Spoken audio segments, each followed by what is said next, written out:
respon terus juga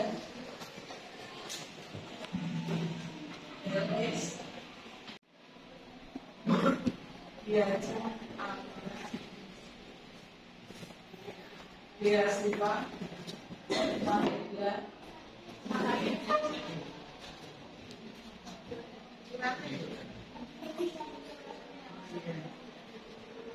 Inona kaya malam juga mau dia Melissa Michael oh Naif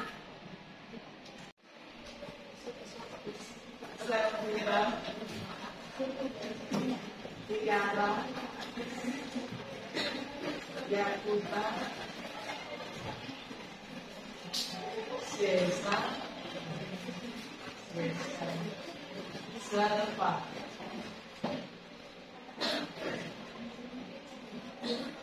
terima kasih.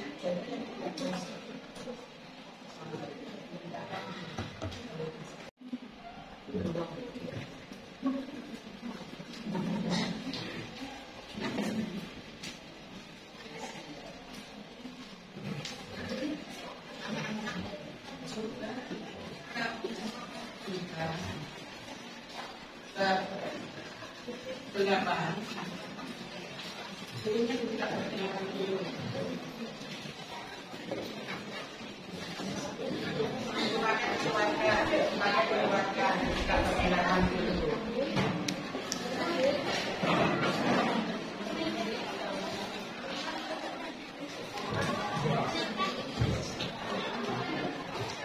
enggak boleh jadi sudah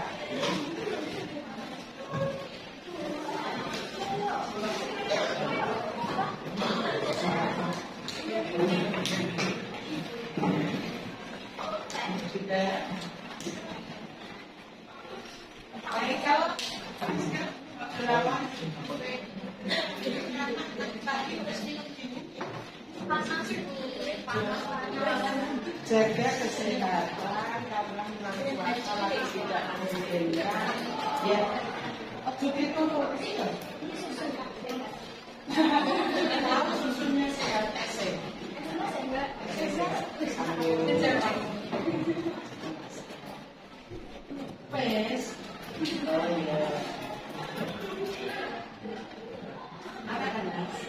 kalau kita melihat bab 8 itu kan kita bicara agar-agar nasionalisme, agar-agar nasionalisme.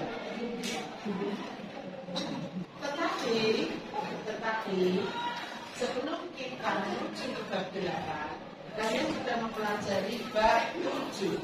Akan kalian bab 7 judulnya.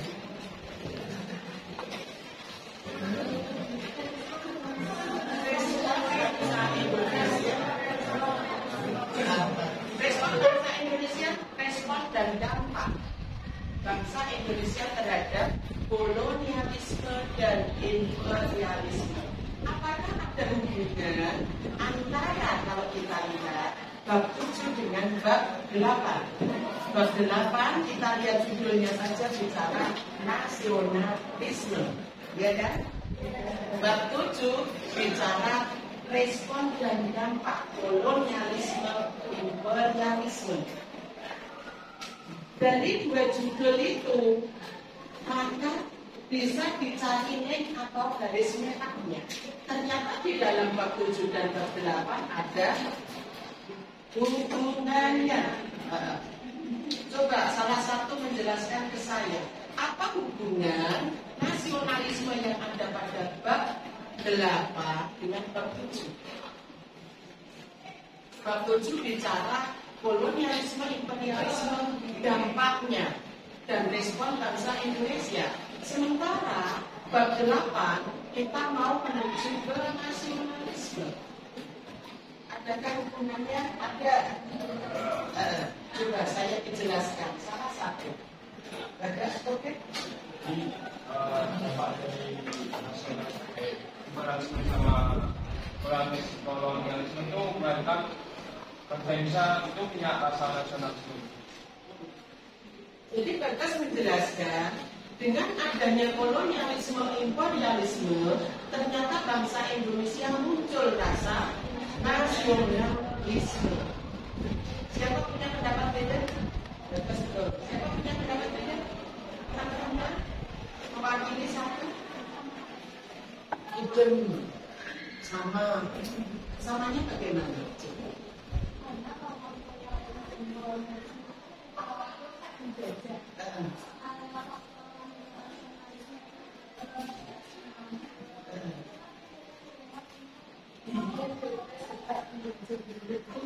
Mbak Rika Bagas, kolonialisme, imperialisme. Dari adanya ini nanti akan memunculkan dampak nasionalisme.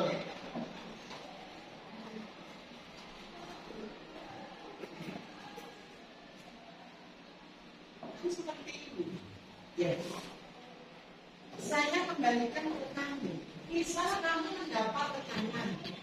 Tekanan itu akan menimbulkan satu rasa ketidaknyamanan. Maka apa yang muncul pada diri kamu? Rasa ingin bebas, rasa ingin keluar dari perasaan tidak nyaman tersebut. Ini sebagai bidang kehidupan. Contoh dalam bidang ekonomi yang kemarin sudah kamu jelaskan. Apa dampak dari kolonialisme imperialisme bidang ekonomi? Antara lain yang maju,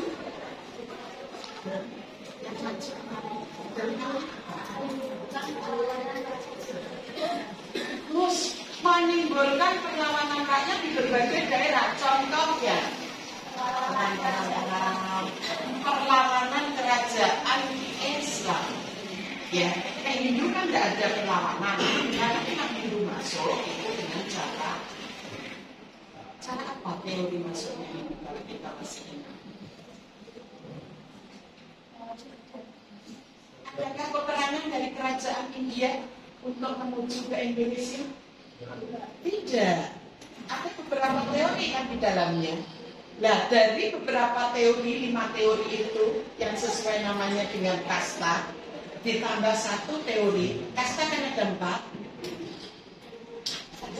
Yang pertama, Brahmana, Ksatria, Vaisya, Sudra. Yang terakhir, arus balik. Nah, teori yang mendekati kebenaran yang kemarin sudah kamu pelajari ternyata teori arus balik. Nah, di dalamnya itu memang membicarakan bahwa bangsa Indonesia datang ke India untuk belajar agama Hindu dan Buddha, setelah itu kembali ke Indonesia. Kita sini lagi.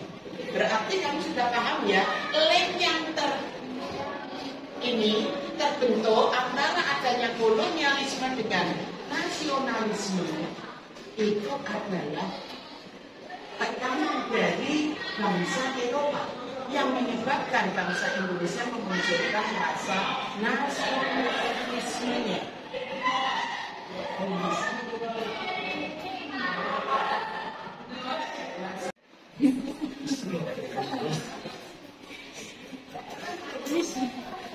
Ajaran aliran paham.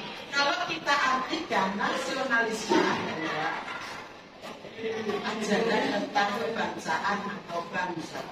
Apa maksudnya ajaran tentang kebangsaan?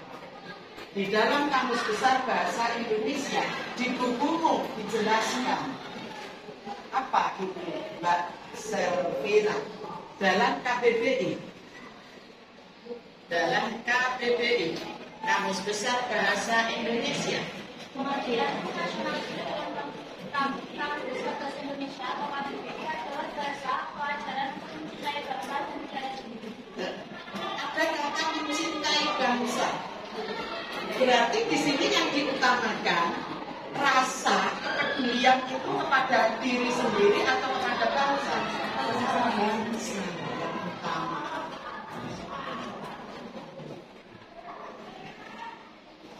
Yang KBBI.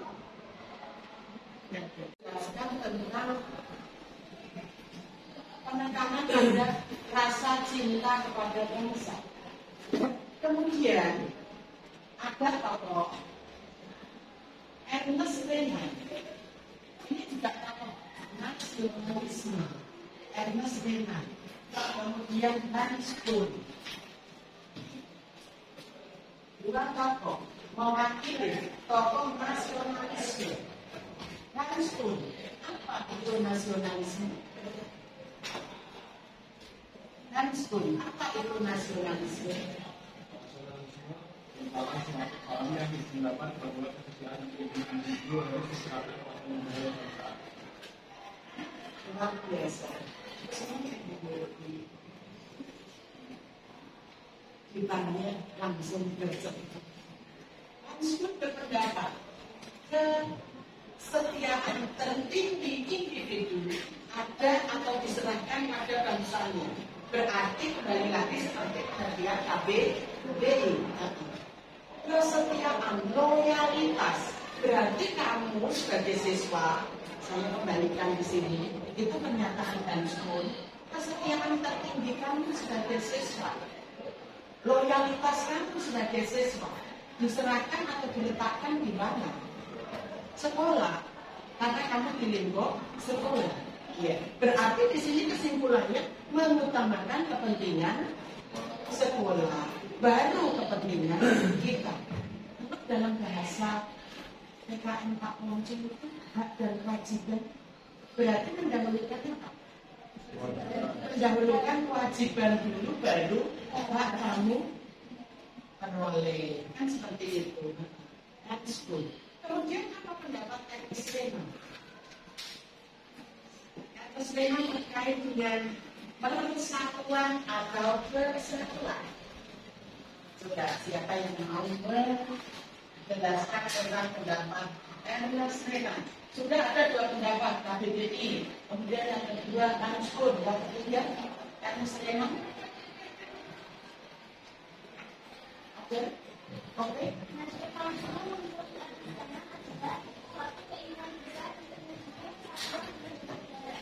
Kesatuan, mewujudkan kesatuan. Berarti kalau kesatuan itu kan kelompok ya, bukan individu. Kembali kalau kita hubungkan dengan pengertian KBBI dan Hans Kuhn, bahwa nasionalisme itu ingin mewujudkan kesatuan. Kebetulan negara Indonesia adalah negara kesatuan. Kamu tahu mengapa disebut kesatuan? Ada atau banyak macam budaya, pulau, bahasa dan sebagainya disatukan dalam kelompok Indonesia. Kita kaya akan budaya, kita kaya akan bahasa, kita kaya akan beristimewa di dalam kita. Setelah kamu mengetahui pendapat KBBI, pendapat Ernest Renan, Hans Kuhn, kamu simpulkan, menurutmu nasionalisme itu apa? Rasa cinta tanah air, Mbak Lata mungkin. Siapa lagi? Rasa cinta tanah air. Berarti kamu peduli terhadap Indonesia. Apa lagi? Rasa ingin bersatu, rela berkorban, semuanya terangkum dalam pengertian nasionalisme. Sekarang kita tunjukkan contoh dalam kehidupan sehari-hari. Kamu sudah mulai memahami, oh nasionalisme itu berarti kalau saya artikan dalam bahasa saya, satu bentuk kepedulian dalam diri kita, di mana kita berada. Kalau kita sebagai siswa, berarti kepedulian kamu di sekolah. Dalam bentuk apa? Satu, contohnya nasionalisme. Upacara bendera. Cukupkah hanya dengan upacara bendera? Harus bagaimana? Upacara bendera dengan disiplin, dengan khidmat, tepat waktu. Ya, kalau kita bicara upacara bendera. Tetapi kalau kita bicara kewajiban sebagai siswa, apa itu? Sudah kami juga melakukan secara kontinu. Sekarang sudah kelas 11 bro. Sudah semester berapa? Semester 4 ya. Kalau kita bicara SMBB,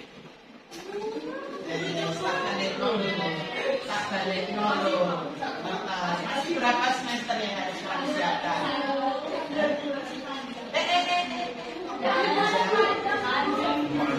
Semester 1, 2, 3 sudah lewati. Bagaimana nilaimu grafiknya? Naik, alhamdulillah. Naiknya secara signifikan turun. Ada beberapa siswa yang naik, ada beberapa siswa yang turun. Masih ada 2 kesempatan belajar. Sungguh semester 6 dan semester 5 boleh. Jadi itu tadi ya, nasionalisme contohnya upacara, contohnya. Kalau nasionalisme terhadap orang tua dalam bentuk contohnya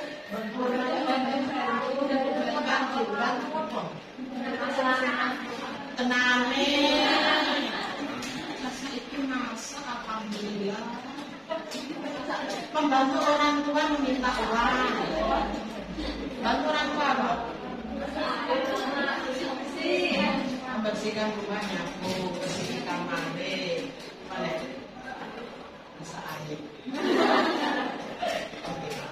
Nah sekarang kita cari, setelah kita tahu pengertian nasionalisme, yang kamu semua berarti satu kepedulian. Aku respon gak nih di sekolah ini? Aku respon gak ya di masyarakat? Yang bisa menjawab diri kamu sendiri. Kita cari sekarang kaitannya dengan perjuangan bangsa Indonesia. Faktor apa yang menyebabkan lahirnya nasionalisme? Hal-hal apa yang menyebabkan lahirnya nasionalisme? Di sini ada 2 hal yang harus kamu lihat. Yang pertama yang bersifat intern, yang kedua yang bersifat ekstern. Yang bersifat intern, Wan semenangnya. Kamu sudah pelajari kemarin kolonialisme, imperialisme. Bahkan sudah hafal pada sejarah Indonesia ya. Nasionalisme, imperialisme. Yang kamu tahu betul apa itu pengertian kolonialisme. Apa pengertian?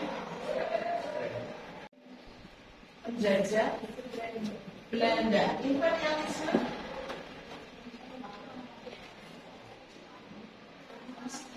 Kolonialisme. Sendi menguasai SDA. Dari kata koloni, kolonial, imperare, kembali lagi kelas 11 imperial, imperare. Koloni kelompok, semua paham kembali.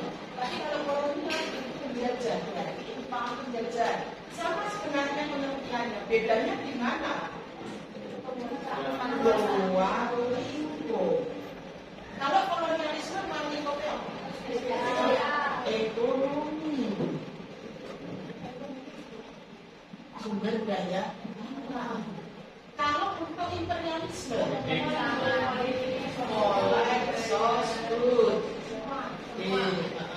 berarti lebih luas mana?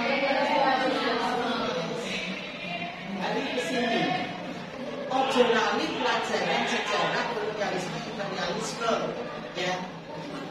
Perlakuan semena-mena penjajah. Ternyata penjajah Indonesia dijajah berbagai bangsa. Contohnya, satu, Belanda, Jepang, Prancis, Portugis, Spanyol, Inggris. Berbagai bangsa pernah menjajah Indonesia. Karena adanya penjajah, Indonesia dijadikan sapi peraham, tekanan-tekanan masuk, baik dalam bidang ekonomi, dalam bidang politik, sosial, itu menyebabkan satu rasa untuk melawan. Iya kan? Kalau kamu tertekan, pasti kamu akan mengadakan perlawanan. Oke. Yang pertama adalah pengakuan semena-mena dari penjajah. Yang kedua,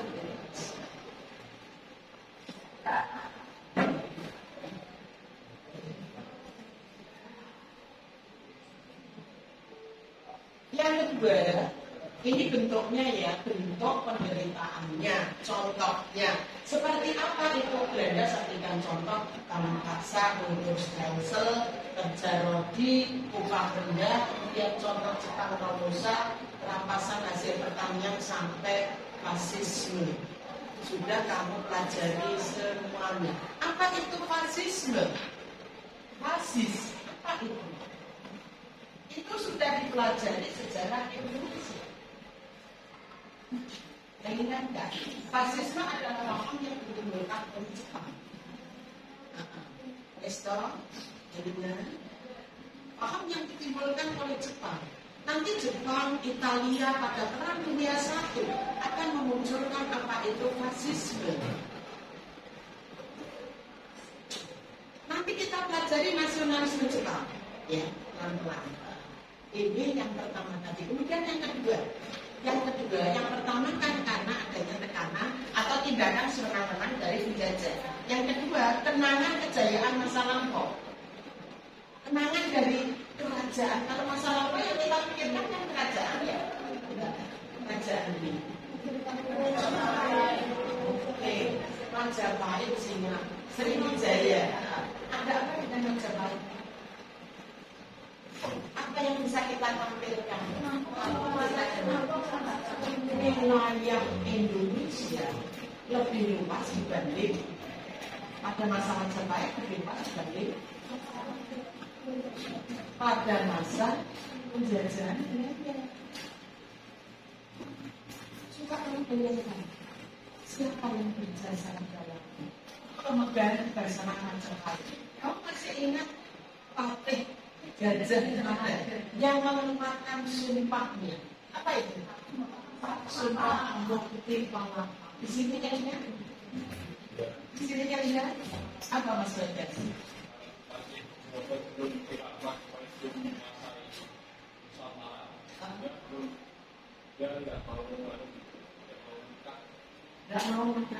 Tidak mau hidupnya enak. Dia akan terus berjuang untuk mewujudkan usaha di dalam tunggangan ini. Aja ayat oke. Berikutnya yang ketiga di buku ada. Apa yang ketiga? Adanya golongan terpelajar atau intelektual. Yang dimaksud siapa, nak? Kamu sudah mempelajari tentang organisasi pergerakan nasional. Wes, Budi Utomo, SI, Indise Partis, IP, kemudian PNI, siapa tokoh-tokohnya? Ada nama Soekarno, ada nama Muhammad Hatta, ada nama Haji Agus Salim, ada nama Kiai Hajar Dewanto. Orang-orang itulah yang dikatakan golongan terpelajar. Kenapa mereka dijadikan salah satu alasan yang bisa memunculkan atau melahirkan rasa nasionalisme? Ya kok golongan terpelajar itu?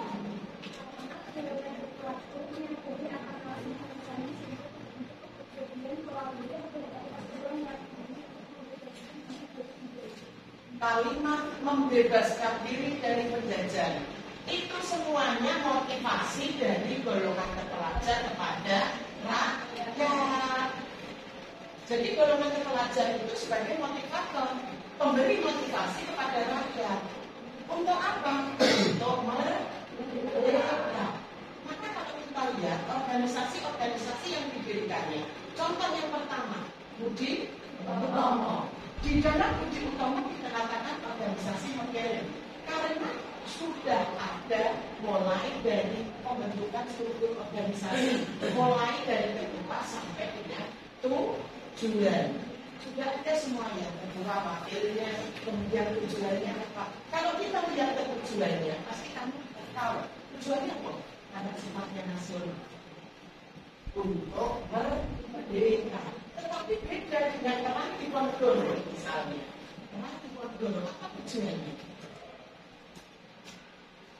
Apakah kemenangan Diponegoro untuk seluruh Indonesia? Tidak, hanya untuk kerajaan Mataram. Kan begitu. Di skopnya Diponegoro hanya untuk skop Mataram, Bapak untuk skop yang nasional. Makanya dengan adanya pengembangan terpelajaran ini ternyata rakyat Indonesia termotivasi untuk lepas dari pendidikan. Berikutnya faktor eksternal. Faktor eksternal apa? Muncul ngalamun, dilihat bukunya,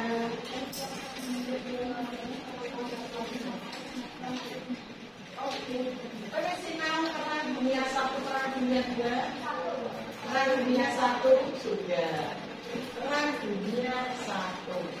Tahunnya sekian minum 19, 14, 19, 18. Dalam Perang Dunia I ini, sebelum Perang Dunia I atau dalam Perang Dunia I ini nanti akan melahirkan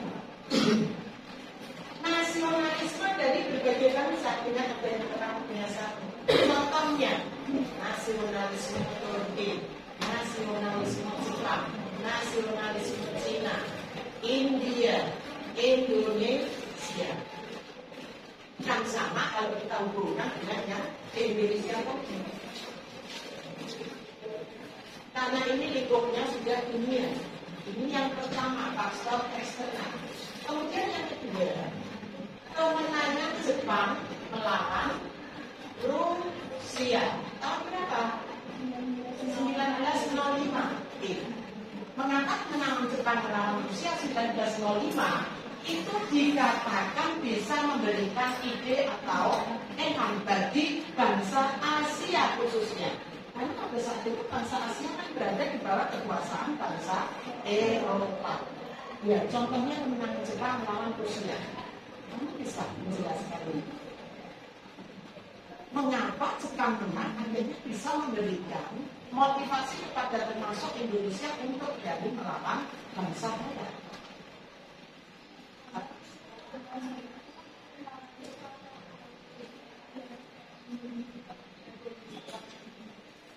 Berarti yang diambil itu yang tentara Rusia atau yang tentara Jepang? Rusia. Yang dari bangsa Indonesia itu untuk melihat bangsa Jepang kurang berani karena takut. Kalau nanti setelah adanya Jepang bisa berarti dari pendapat kalian saya gabung ya, masuk akal semuanya. Kemenangan Jepang melawan Rusia bisa memberikan ide atau motivasi kepada bangsa Asia karena sebelumnya bangsa Eropa itu punya anggapan Wong Asia gak akan bisa ngalahnya Eropa paling super kekuatannya tidak bisa dikalahkan oleh Asia. Ternyata setelah Jepang mampu mengalahkan bangsa Eropa, mulai terbuka hati mata bangsa Asia. Oh, jebule Asia bisa ya ngalahkan bangsa Eropa. Di situ mulai sampai sini enak, hanya itu yang bisa saya tampilkan. Nanti berikutnya kamu kan harus melanjutkan materi nasionalisme, tahapan-tahapan nasionalisme. Nah ini nanti setelah saya beri prolog pendahuluan tentang apa itu nasionalisme, tugas kamu membentuk kelompok seperti biasanya kelompok sejarah ada. Ya, kamu membentuk kelompok sudah terbentuk, maka nanti berkumpul. Apa yang dilakukan? Masing-masing kelompok membuat soal.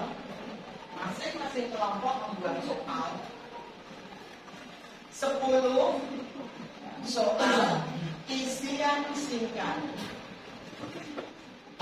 10 apa 15 ya? Nah? Yuk, mesti nilai itu 10. Jadi pengen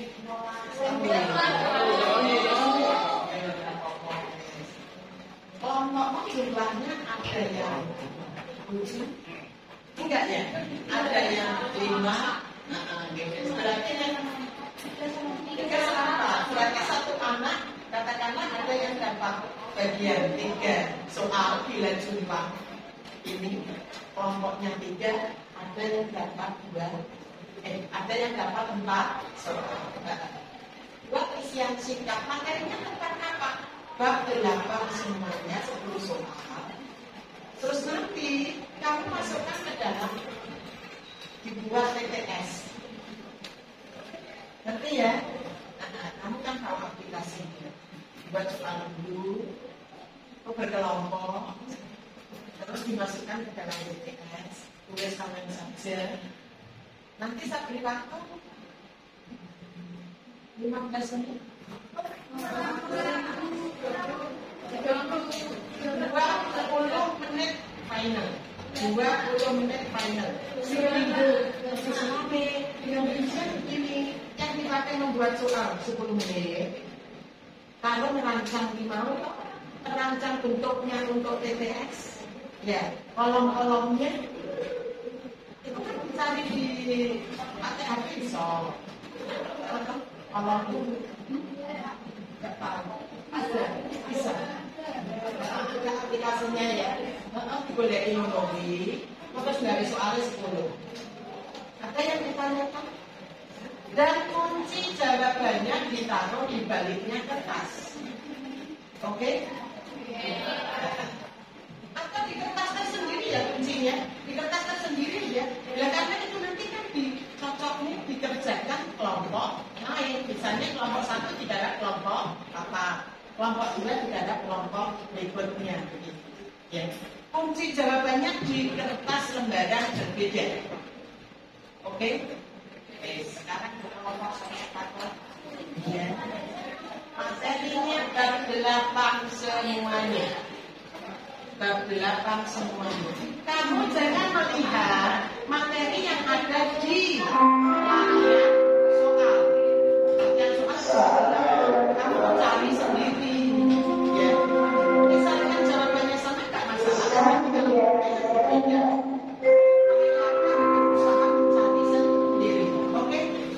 Berkelompok sesuai kelompoknya. Berarti nanti yang disiapkan juga sakit apa? Pak. Berarti belum biasanya panggil jam